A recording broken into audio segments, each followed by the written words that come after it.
इयमेकैव समर्था धर्वस्वं मे मया समं नेतुं सततमिति भावनीया पश्चिम सल्लेखना भक्त्या। इयम यानी यह, एका यानी एक, पश्चिम सल्लेखना एव यानी मरण के अंत में होने वाली सल्लेखना ही, मैं यानी मेरे, धर्मस्वम यानी धर्म रूपी धन को, मया यानी मेरे, समम यानी साथ, नेतुम यानी ले चलने को, समर्था यानी समर्थ है, इति इस प्रकार, भक्त्या यानी भक्ति करके, सततम यानी निरंतर, भावनीय यानी भाना चाहिए। यह एक मरण के अंत में होने वाली सल्लेखना ही मेरे धर्म रूपी धर्म को मेरे साथ ले चलने को समर्थ है। इस प्रकार भक्ति करके निरंतर भाना चाहिए। मरण के अंत में होने वाली सल्लेखना ही मेरे धर्म रूपी धन को मेरे साथ ले चलने को समर्थ है। इस प्रकार भक्ति करके निरंतर भावना भानी चाहिए। भावार्थ विशेष रूप से यह है कि मरण दो प्रकार का होता है, एक नित्य मरण और दूसरा है तद्भव मरण। नित्य मरण किसे कहेंगे कि आयु, श्वासोच्छ्वास आदि 10 प्राणों का जो समय समय पर वियोग होता है उसे नित्य मरण कहते हैं। और ग्रहित पर्याय अथवा जन्म के नाश होने को तद्भव मरण अर्थात मरणांत कहते हैं।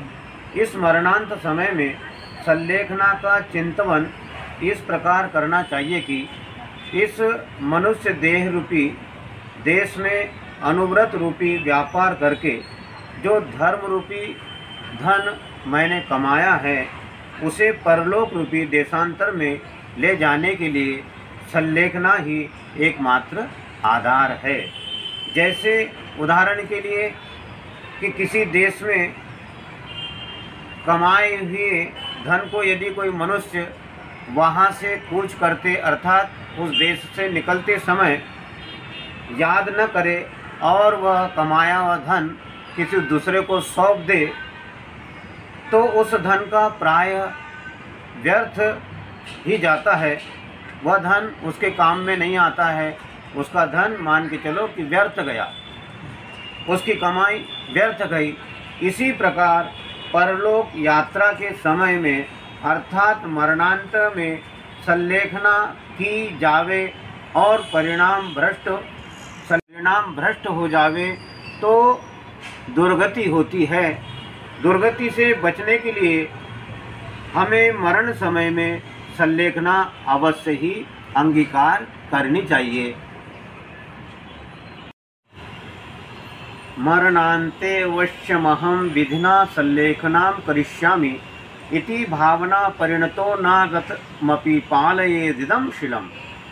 अहं मरणान्ते अवश्यम विधिना सल्लेखनां करिष्यामि यानी मैं मरण काल में अवश्य ही शास्त्रोक्त विधि से समाधि मरण करूँगा। इति भावना परिणत अनागतमपि इदं शीलं पालयेत्। इस प्रकार भावना रूप परिणति करके मरण काल आने के पहले ही यह सल्लेखना व्रत पालना चाहिए।